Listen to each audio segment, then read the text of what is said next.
Assalamualaikum warahmatullahi wabarakatuh dan salam sejahtera saya ucapkan kepada pensyarah yang saya hormati. Saya, Siti Azira binti Jos, P99544, akan membentangkan hasil dapatan kajian saya yang bertajuk Tahap Burnout dalam kalangan guru matematik di bahagian Kuching, Sarawak. Kita mulakan dengan bab 1 iaitu pengenalan. Keadaan persekitaran kerja yang semakin memberi tekanan kepada guru-guru mula menjadi perhatian di hampir seluruh dunia. Dalam kerjaya sebagai guru, burnout adalah satu situasi yang kronik di mana dunia menyaksikan semakin ramai guru yang berhenti dari kerjaya ini dan beralih kepada kerjaya lain yang dirasakan kurang memberi tekanan. Kerjaya sebagai guru memerlukan kita untuk sentiasa bersedia menerima dan menyesuaikan diri dengan sistem pendidikan yang merangkumi semua faktor yang berkaitan dengan burnout seperti birokrasi jabatan, penilaian keputusan yang hanya menginginkan keputusan yang positif semata-mata serta keperluan untuk berinteraksi dengan masyarakat sekeliling. Kajian ini menggunakan instrumen Maslach Burnout Inventory Educator Survey oleh Maslach dan Jackson 1981. Sekiranya tekanan tidak diuruskan dengan cara yang betul, keadaan ini akan menjurus kepada burnout. Isu bagi kajian ini ialah setiap punca permasalahan harus dikaji serta diteliti sehingga ke akar umbi agar intervensi yang efektif dapat dilakukan dan seterusnya dapat membantu guru-guru menangani sindrom burnout yang mereka alami. Namun begitu, permasalahannya ialah pengkaji-pengkaji dalam kajian-kajian yang lepas hanya meninjau tahap burnout guru-guru namun kurang menitik beratkan analisis bagi faktor-faktor mahupun cabaran-cabaran yang mencetuskan burnout dalam kalangan guru yang mengajar mata pelajaran spesifik. Jurang dalam kajian ini ialah: pertama, kebanyakan kajian yang dirujuk hanya mengetengahkan tahap burnout dalam kalangan guru secara umum. Kedua, faktor-faktor pencetus burnout kurang diberi pemberatan yang sewajarnya. Dan ketiga, hampir tiada kajian yang mengetengahkan tahap burnout yang dialami oleh guru-guru matematik secara spesifik di Malaysia. Berikut merupakan model integral multi-causal sindrom burnout di tempat kerja.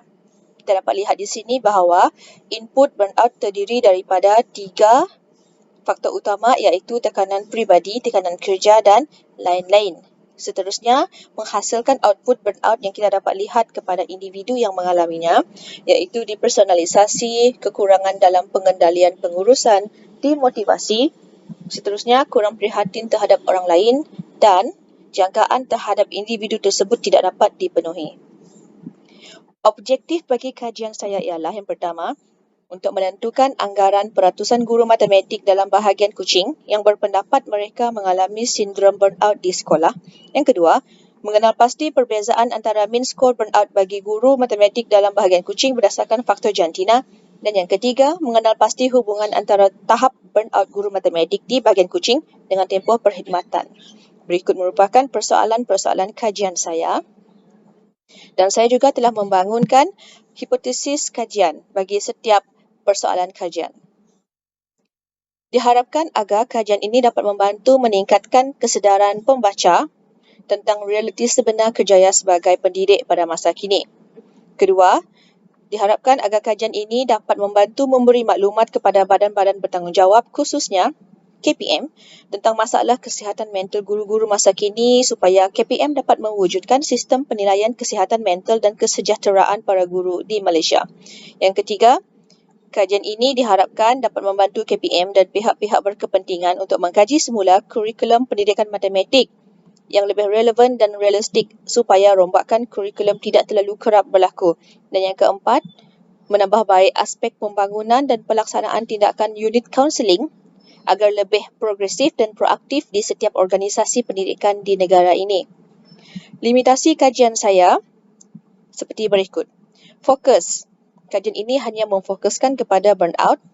Kedua, responden saya hanya terbatas dalam kalangan guru matematik yang mengajar di sekolah rendah dan menengah di bawah KPM. Dan lokasinya saya hanya memilih bahagian Kuching, di mana bahagian Kuching terdiri daripada daerah Kuching, Bau Dundu, daerah kecil Padawan dan daerah kecil Sematan. Berikut merupakan definisi istilah dan operasional kajian. Burnout merupakan maklum balas jasad terhadap sesuatu usaha yang keterlaluan dalam pekerjaan tanpa mengambil peduli akan pemulihan diri. Manakala guru matematik ialah individu yang bertanggungjawab dalam membimbing kanak-kanak daripada pelbagai peringkat usia dengan pelbagai disiplin dalam matematik. Kita teruskan dengan bab 2, iaitu kajian literatur. Pendahuluan.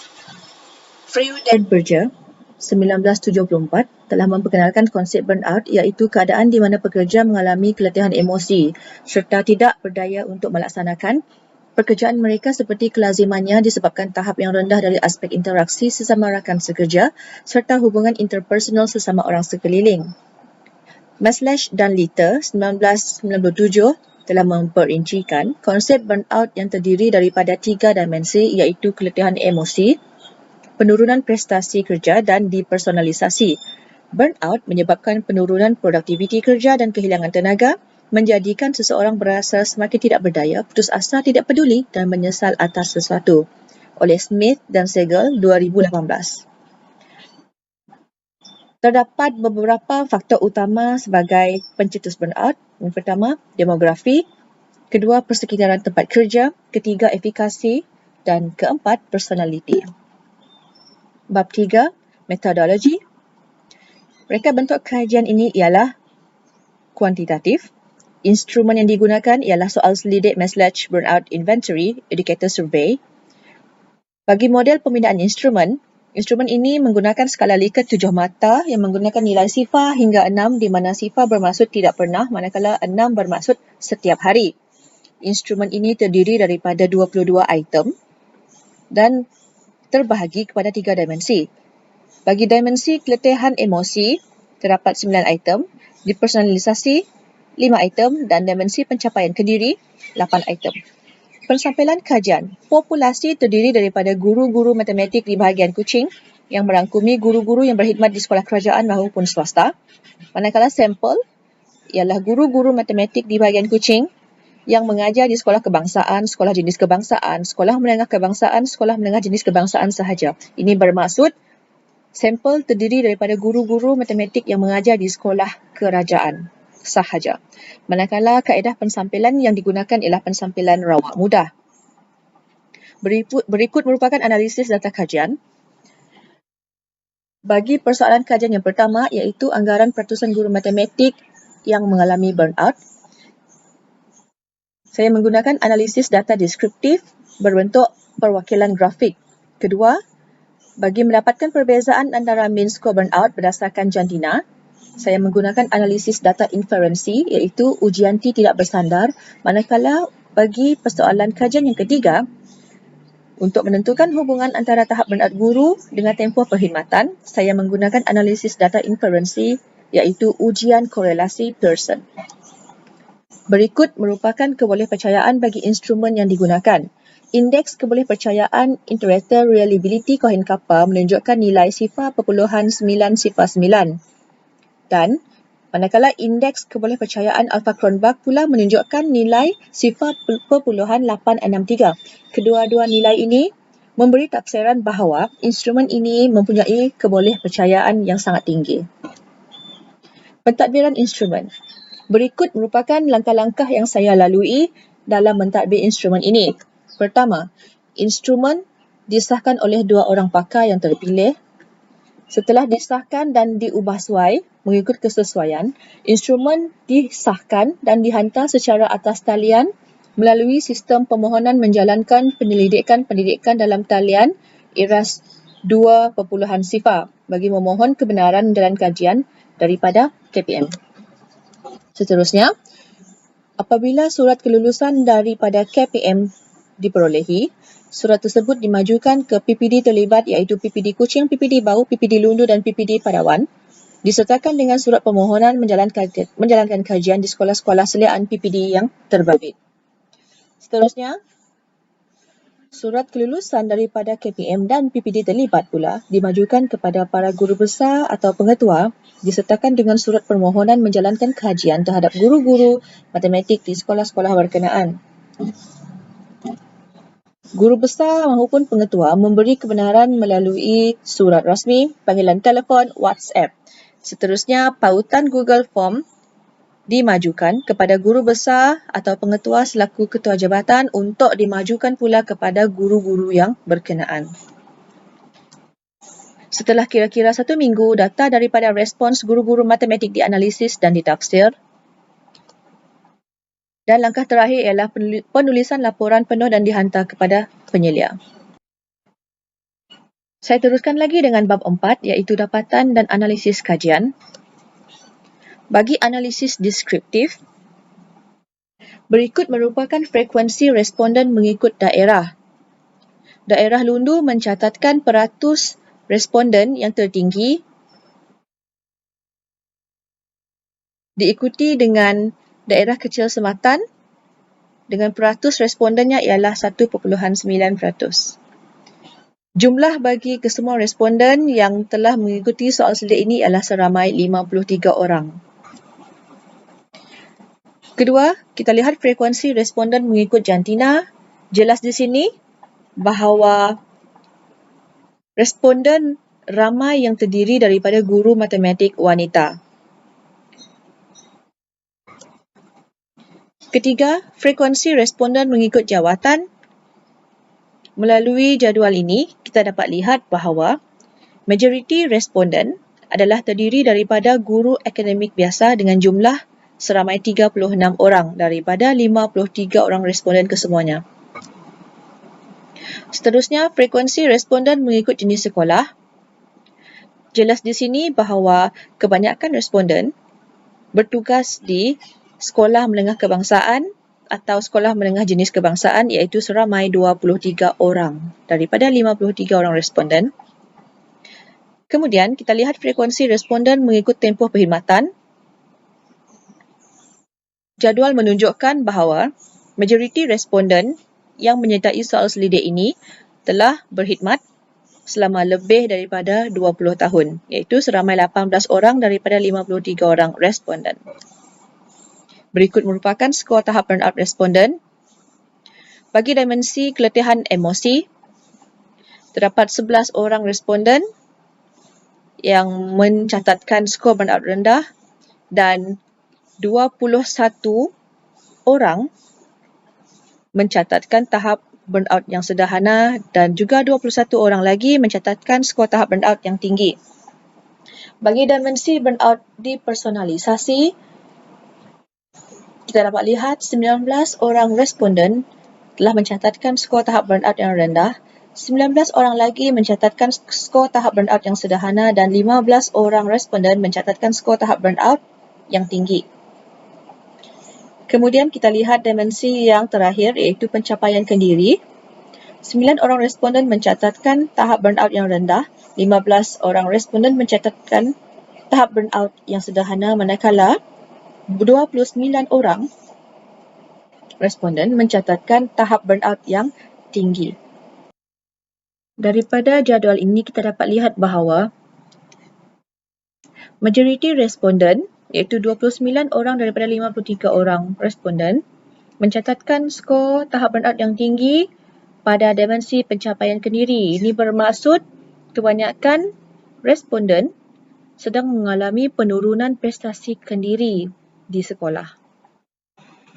Kita teruskan lagi dengan tahap burnout berdasarkan aspek demografi responden.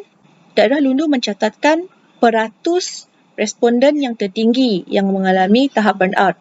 Untuk pengetahuan, seseorang itu dianggap mengalami burnout apabila mencatatkan skor tahap burnout yang sederhana dan tinggi. Jadi apabila kita campur 13 orang dengan 3 orang, disimpulkan bahawa terdapat 16 orang daripada 53 responden mengalami burnout. Jelas di sini bahawa guru matematik wanita mencatatkan peratusan skor tahap burnout yang tertinggi berbanding guru matematik lelaki. Bagi aspek jawatan, Didapati bahawa guru akademik biasa mencatatkan skor tahap burnout yang lebih tinggi daripada jawatan-jawatan yang lain. Bagi jenis sekolah, didapati bahawa responden yang bekerja yang bertugas di SMK, SMJK mencatatkan peratusan tahap burnout yang tertinggi berbanding jenis sekolah yang lain. Dan manakala bagi tempoh perkhidmatan, didapati bahawa responden-responden yang telah bertugas selama lebih daripada 20 tahun mengalami burnout yang lebih tinggi berbanding dengan guru-guru yang telah berkhidmat kurang daripada 20 tahun. Sekarang, kita menguji hipotesis kajian. Bagi hipotesis kajian yang pertama, saya telah membangunkan satu hipotesis null, iaitu peratusan guru matematik di bahagian Kuching yang mengalami burnout adalah lebih rendah daripada peratusan guru matematik yang tidak mengalami burnout. Mari kita lihat keputusannya. Setelah dianalisis, tahap burnout dalam kalangan guru matematik di bahagian Kuching ialah sebanyak 3.8% bagi tahap burnout yang rendah, 75.5% bagi tahap burnout yang sederhana dan 20.8% bagi tahap burnout yang tinggi. Memandangkan anggaran peratusan guru yang mengalami burnout pada tahap sederhana dan tinggi, apabila dicampurkan kedua-duanya adalah lebih tinggi daripada anggaran peratusan guru matematik yang tidak atau hampir tidak mengalami burnout, maka H0 adalah ditolak. Jadi kesimpulannya, majoriti guru matematik yang diwakili dengan peratusan 96% di bahagian Kuching mengalami burnout, terutamanya pada tahap yang sederhana.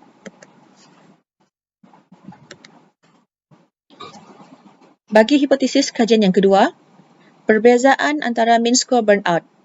Bagi guru matematik di bahagian Kuching berdasarkan faktor jantina, hipotesis null yang saya bangunkan ialah tidak terdapat perbezaan yang signifikan antara mean score burnout bagi guru matematik di bahagian Kuching berdasarkan jenis jantina. Kita lihat dapatan kajian.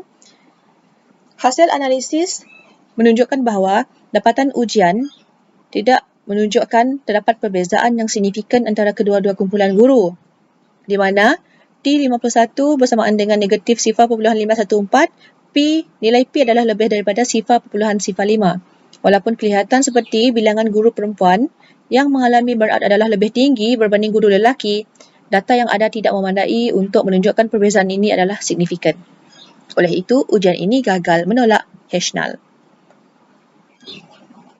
Bagi hipotesis kajian yang ketiga, apakah hubungan antara tahap burnout guru matematik di bahagian Kuching dengan tempoh perkhidmatan?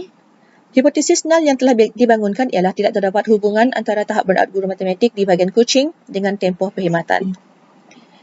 Dapatan analisis menunjukkan tidak terdapat hubungan antara mean tahap burnout dengan tempoh perkhidmatan, di mana nilai P adalah lebih daripada 0.01. Oleh itu, kajian gagal menolak H0. Justru, dirumuskan bahawa tempoh perkhidmatan tidak mempengaruhi tahap burnout guru-guru matematik di bahagian Kuching, Sarawak. Kita teruskan lagi dengan bab 5, iaitu perbincangan dan kesimpulan. Yang pertama, majoriti guru matematik di bahagian Kuching mengalami sindrom burnout dengan kebanyakannya mengalami burnout pada tahap sederhana. Antara faktor-faktor yang menyebabkan perkara ini berlaku adalah berdasarkan dari respon daripada guru-guru sendiri, iaitu yang pertama, perubahan kurikulum matematik yang dinamik, motivasi pelajar terhadap pelajaran matematik yang rendah, bebanan tugas yang melampau, tidak realistik dan relevan, kurang mendapat penghargaan atas usaha dan masalah peribadi khususnya kewangan dan hubungan perkahwinan. Yang kedua, tidak terdapat perbezaan mean score burnout berdasarkan jantina guru. Ini bermaksud tidak ada mana-mana jantina yang mendominasi dari aspek tahap burnout. Yang ketiga, tempoh perkhidmatan tidak ada hubungan dengan tahap burnout guru matematik di bahagian Kuching. Ini menunjukkan bahawa teori tentang guru muda atau guru berusia yang cenderung untuk mengalami burnout adalah tidak relevan. Maksudnya, sesiapa sahaja boleh mengalami sindrom burnout tanpa mengira usia. Baiklah, yang keempat, daerah Lundu mencatatkan tahap burnout guru dengan peratusan yang tertinggi iaitu 30.19% daripada responden. Data ini menunjukkan dapatan yang sedemikian kerana kebanyakan responden yang mengajar di sekolah kebangsaan, sekolah amanah dan sekolah menengah kebangsaan, sekolah amanah. Sistem pentadbiran dan tata cara kerja di sekolah ini lebih kompleks dan rigid dan seterusnya membangkitkan tekanan dalam diri guru. Kelima, Majoriti guru matematik wanita iaitu 66.4% mengalami burnout berbanding guru matematik lelaki. Ini adalah disebabkan bebanan kerja ditambah dengan komitmen terhadap keluarga dan sesetengahnya mempunyai ketidakcekapan dalam pengurusan masa. Yang keenam, guru akademik biasa mengalami burnout dengan peratusan tertinggi iaitu 43.4% daripada responden. Bagi dapatan analisis ini, penjelasannya ialah guru akademik biasa mencatatkan peratusan yang tertinggi kerana kebanyakan responden yang menyertai soal selidik ini memang terdiri daripada guru akademik biasa. Jadi, bagi kajian masa hadapan, saya harus memastikan bahawa responden saya terdiri daripada jawatan yang pelbagai. Yang ketujuh, jenis sekolah yang mencatatkan burnout tertinggi ialah sekolah menengah kebangsaan iaitu sebanyak 41.51%. Ini disebabkan guru perlu berhadapan dengan pelajar yang belum matang dari aspek pemikiran dan tingkah laku. Seperti yang kita tahu, pelajar sekolah menengah sedang berada di dalam fasa remaja dan sedang mencari identiti dirinya sendiri. Jadi dengan itu, kadang-kala bagi remaja yang tidak dapat mengawal tingkah laku dan emosi, remaja-remaja seperti ini akan menyebabkan guru-guru berasa tertekan dan seterusnya menyebabkan guru mengalami burnout dan putus asa terhadap murid-murid tersebut. Dan yang ke-8, guru yang berkhidmat lebih daripada 20 tahun sedang mengalami burnout dan mencatatkan peratusan yang tertinggi iaitu 30.19% daripada responden. Penjelasan yang paling logik untuk dapatan ini ialah guru yang telah berkhidmat lebih daripada 20 tahun mengalami kesukaran untuk menyesuaikan diri dalam dunia digitalisasi kerana pada masa kini, lebih-lebih lagi musim COVID-19, sekolah guru-guru dikehendaki untuk menjalankan PDPR dari rumah dengan menggunakan medium secara atas talian. Jadi setengah guru-guru yang berusia beranggapan bahawa mereka tidak dapat untuk mengikuti aliran semasa. Baiklah, berikut merupakan sampel rujukan saya. Sekian, terima kasih.